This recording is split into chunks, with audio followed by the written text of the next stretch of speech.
Life as a medieval archer was brutal, physically, mentally, and in every way that mattered. It wasn't just about shooting arrows. It was about surviving a job that demanded everything and gave back almost nothing. The real question isn't whether it was tough, it's whether you could do it. Growing up as a medieval archer wasn't a choice. It was often your destiny from the moment you could stand. Kings across England didn't politely suggest archery practice, they mandated it by law. When medieval monarchs issued archery laws, they weren't making friendly recommendations. They were ordering every able-bodied male between 7 and 60 to practice with the longbow every Sunday after church. Skip practice? Enjoy your fine or time in the stocks. Imagine being 10 years old, handed a bow nearly as tall as you, and told to pull it back. Not once or twice, but hundreds of times until your small hands blistered and bled. The adults around you didn't care about your tears or complaints. Their logic was brutal but simple. If you couldn't pull the bow, you were useless in battle.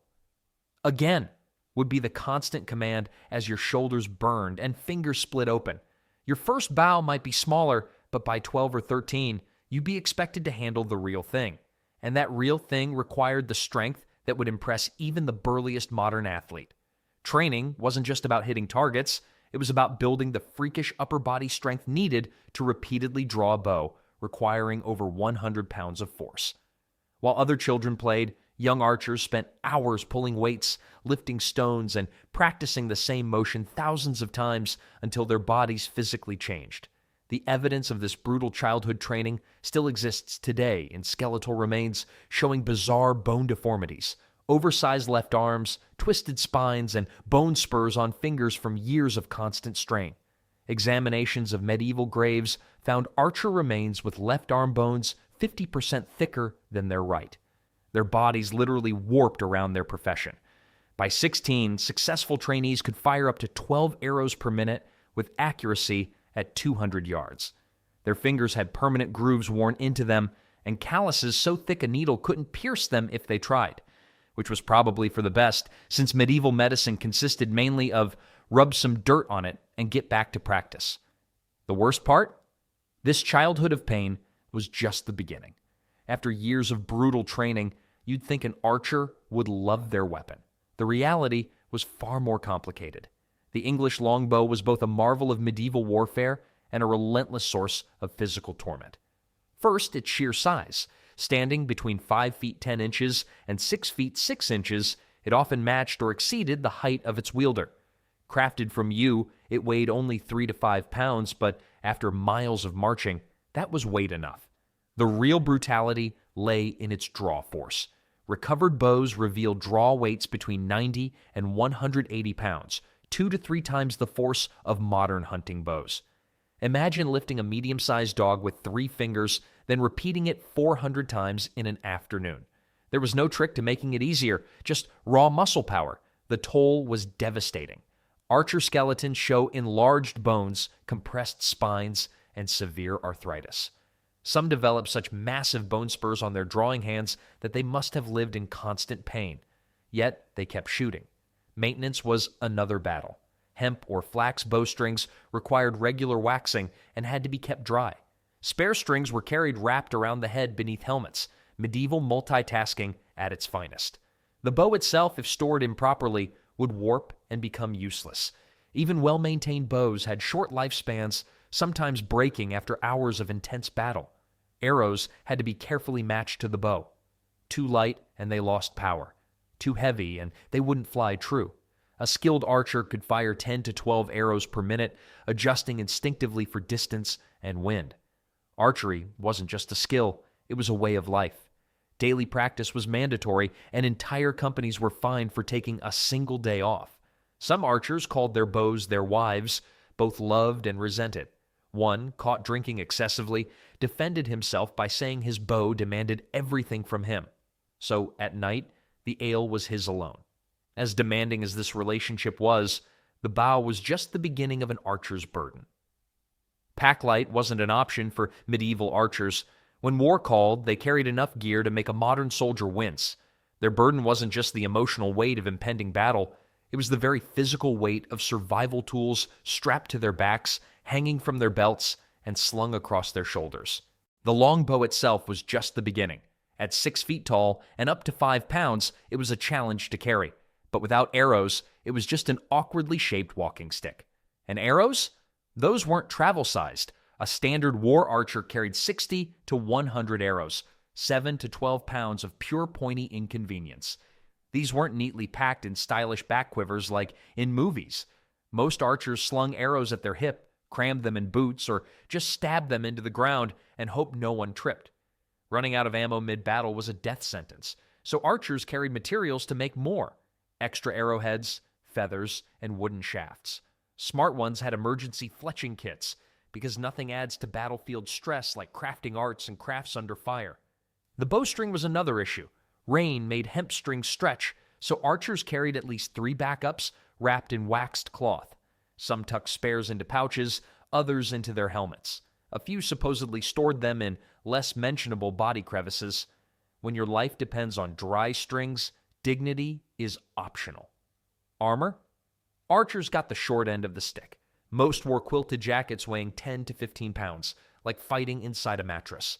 The lucky ones had chainmail, adding 20 more pounds. Helmets weighed another 3 to 5. A buckler might add 3 more. Then came weapons: a dagger, hammer, or axe, because stabbing is plan A, but smashing is plan B. Food, water, cloaks, fire starters, and spare boots piled on extra weight. In total, archers hauled 60 to 80 pounds of misery. No wonder they joked they were half mule, half man, and that an archer without back pain is either dead or lying. When you've carried half your body weight across medieval terrain, actually shooting the bow is the easy part, but even the strongest backs needed to keep moving forward. Medieval warfare wasn't about showing up for a scheduled battle, it was about surviving the journey to get there. A brutal ordeal that claimed lives before a single arrow was fired. The day started before sunrise. No coffee, no energy drinks, just cold water and stale bread if you were lucky. Fires were often banned in hostile territory, meaning breakfast was as cold as your spirits. Then came the march, 20 miles a day, sometimes 30, carrying 80 pounds of gear. That's a marathon, daily, in flimsy boots and unpredictable weather. Roads? More like mud with extra suffering.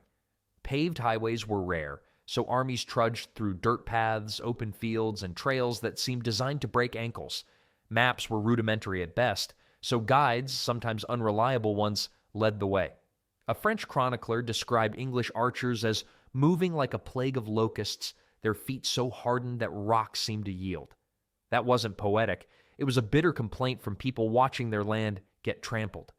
The footwear situation was grim. Archers typically had 1 pair of leather boots, thin soles, no padding, definitely not waterproof. When they wore out, replacements came from whatever was available, including cloth wrappings or even scavenged leather from the battlefield.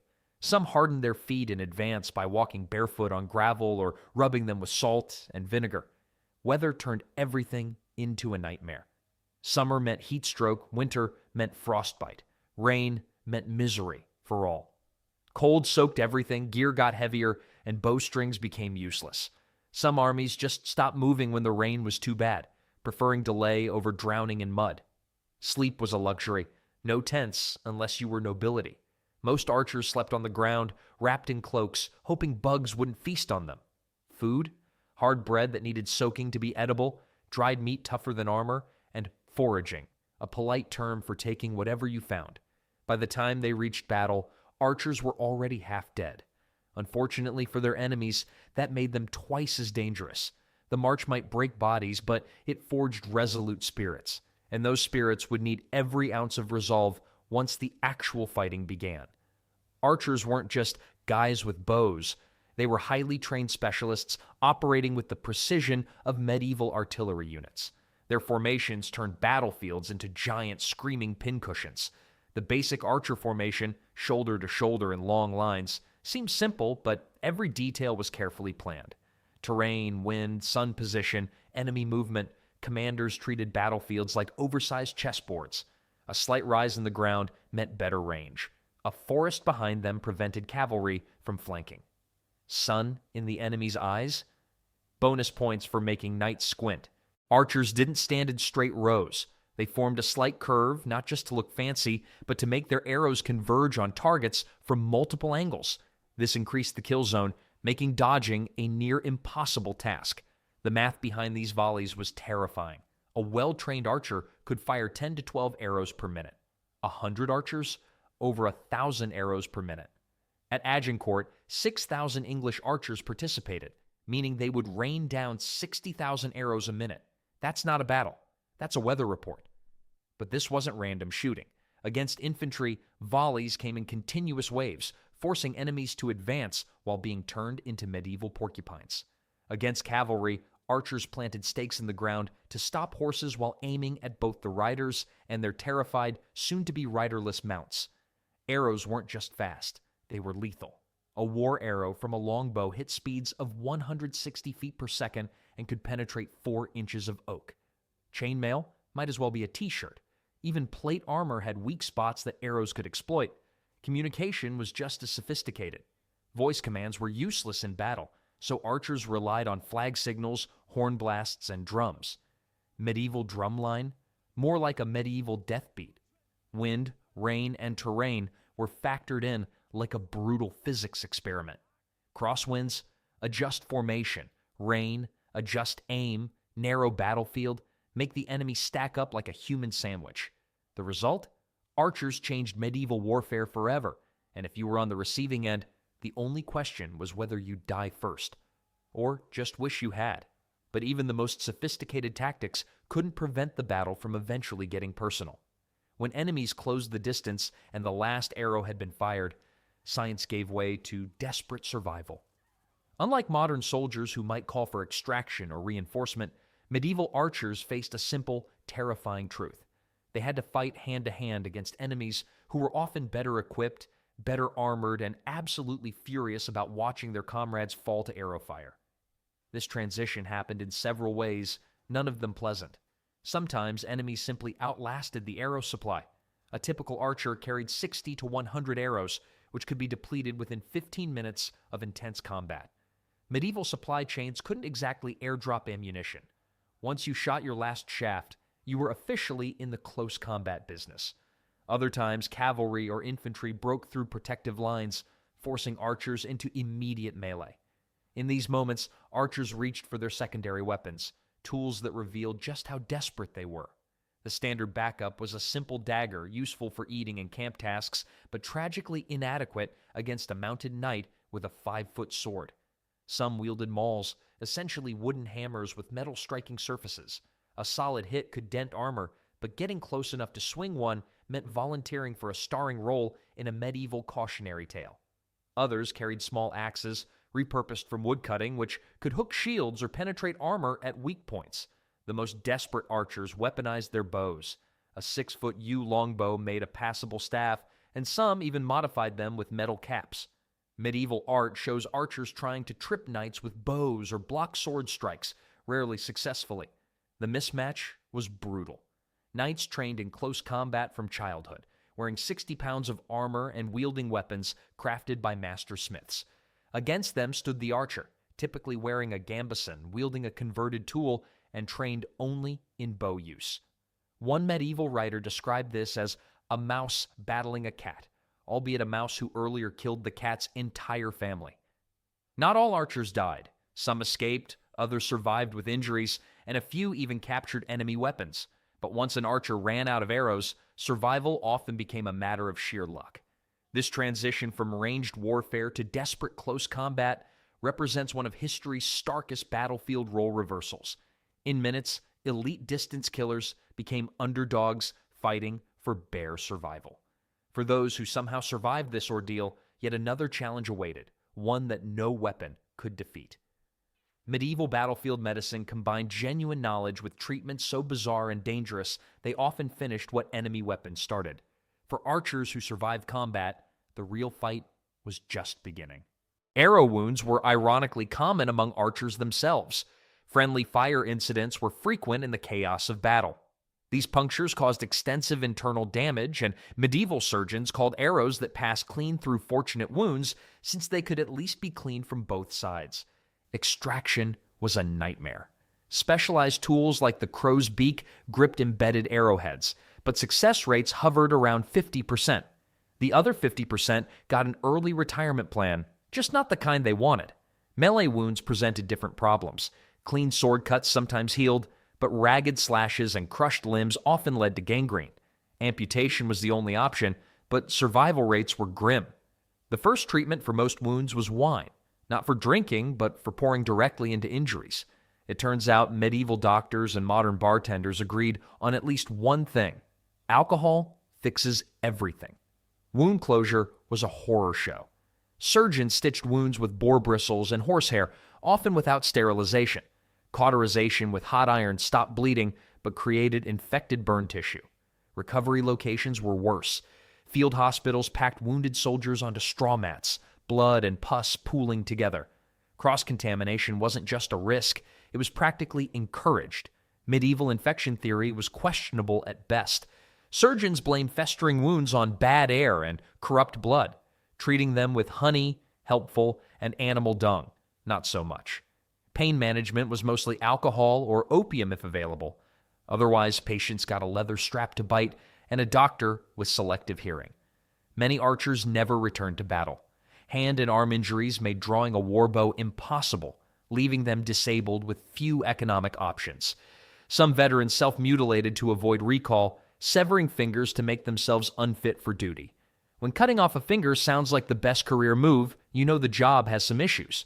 Having survived training, marching, battle, and wounds, an archer might think the worst was behind them. Medieval archers didn't exactly enjoy lucrative compensation packages for their dangerous services. The financial reality of this profession was as brutal as the physical demands, creating a life of perpetual economic insecurity for those who survived long enough to worry about money. A skilled longbowman during the 100 Years' War earned approximately 6 pence per day while on active campaign, roughly twice what an average laborer might make. This might sound reasonable until you consider the actual purchasing power. 6 pence would buy about 2 gallons of ale or one modest meal at a tavern. Archers weren't starving, but they certainly weren't saving for retirement either. Payment schedules added another layer of frustration. Wages were supposed to be distributed weekly or monthly, but medieval payroll systems were notoriously unreliable. Military treasurers often ran out of funds partway through campaigns. Archers sometimes went months without payment, expected to continue fighting effectively while essentially working for IOUs from their lords or the crown. This payment uncertainty led directly to one of the most controversial aspects of archer economics: looting. Unpaid or underpaid archers naturally turned to battlefield salvage and civilian plunder to supplement their incomes. While officially discouraged outside specific circumstances, looting was tacitly accepted as a necessary evil to keep armies functioning when official payment systems failed. The value of battlefield salvage could exceed an archer's annual salary. A captured knight's armor might be worth over 5 pounds, the equivalent of 6 months' wages. Even more modest finds like serviceable boots, weapons, or horses represented significant windfalls. Medieval military described fierce competition among archers to strip valuable items from battlefields before their comrades could claim them. Between campaigns, the financial picture grew even bleaker. Professional archers were expected to maintain their skills and equipment while receiving no pay during non-campaign periods. Many took up seasonal agricultural work or practiced trades like carpentry or blacksmithing during these gaps. Others joined tournament circuits, performing archery exhibitions for the meager prizes and audience donations. Injury compensation barely existed. An archer who lost a draw hand might receive a one-time payment of a few shillings, hardly enough to support them through a lifetime of disability. Some lords provided small land grants to their most loyal or effective archers, but these were exceptions rather than standard practice. Medical expenses came directly from the archer's own pocket, often depleting any savings accumulated during active service. Retirement planning consisted primarily of "don't get old," almost no mention of pension systems for common soldiers like archers. The expected retirement path was to save enough to purchase a small plot of land or set up a modest business. Given the pay scales involved, this remained an unattainable dream for most. The financial reality becomes clear in medieval tax and census records, which reveal that former military archers typically fell into the lowest economic brackets in their communities. Many ended up as day laborers, taking whatever work their aging and damaged bodies could manage. Some leveraged their skills by becoming archery instructors for the next generation. But these positions were few and poorly compensated. The final financial insult often came after death. Many veteran archers ended up in paupers' graves, having exhausted whatever resources they had accumulated during their final illnesses. The same hands that had defended kingdoms couldn't afford proper burials for themselves. Beyond the financial hardships, archers faced another challenge that cut just as deep. Medieval society operated on a rigid hierarchy where birth largely determined worth. Within this system, archers occupied a peculiar middle ground, too valuable to ignore, too common to truly respect. Their social position fluctuated with political winds and military needs, creating a class of men who never quite belonged anywhere. During peacetime, archers melted back into the lower classes from which they came. Former military bowmen became cobblers, innkeepers, and grave diggers. One day, they were raining death on the enemy. The next, they were serving ale to a guy who had never left his village. Their military service carried little social currency in civilian life. No special recognition, no guaranteed wealth. The aristocracy viewed archers with a mix of disdain and grudging appreciation. Medieval literature, written by and for nobles, frequently depicts them as crude and unrefined. Yet these same texts acknowledge their battlefield effectiveness. One French nobleman famously complained that archery was an unfair art that allows the lowborn to kill their betters from a distance, perhaps the highest backhanded compliment ever paid to the profession. Common folk had their own contradictory views. Returning archers often faced suspicion. These were men who had witnessed atrocities, participated in looting, and survived brutal battles. Some communities even enacted ordinances against trouble from returned bowmen, suggesting their battlefield behaviors didn't always fade once they were home. The church added another layer of complexity. Official doctrine condemned missile weapons used against fellow Christians, with papal bulls specifically targeting crossbows and longbows. This left many archers in a moral bind, celebrated by kings, damned by their priests. Some tried to buy spiritual forgiveness with large church donations. Others simply hoped their accuracy on the battlefield might impress St. Peter. Women's perspectives were equally complicated. Archers had decent incomes during service, making them attractive providers. However, their frequent absences and high mortality rates made them unreliable long-term partners. Some towns even had noticeably higher widow rates in areas known for supplying archers. The phrase, "till death do us part," probably hit a little too close to home. Children viewed archers with both awe and dread. Boys admired them but feared being selected for training. Recruiters arriving in villages were met with a peculiar mix of excitement and hidden sons. Mothers stuffed their strongest boys into cellars while fathers reluctantly presented them, knowing survival depended on having a useful skill. Ultimately, archers lived between worlds, respected in war, tolerated in peace, but rarely fully integrated into society. They mastered a weapon so demanding it altered their bodies, faced dangers that would terrify modern soldiers, and did it all for wages that barely kept them fed. So, do you think you have what it takes to be a medieval archer? If so, congratulations. You've got more grit than most knights who ever wore fancy armor.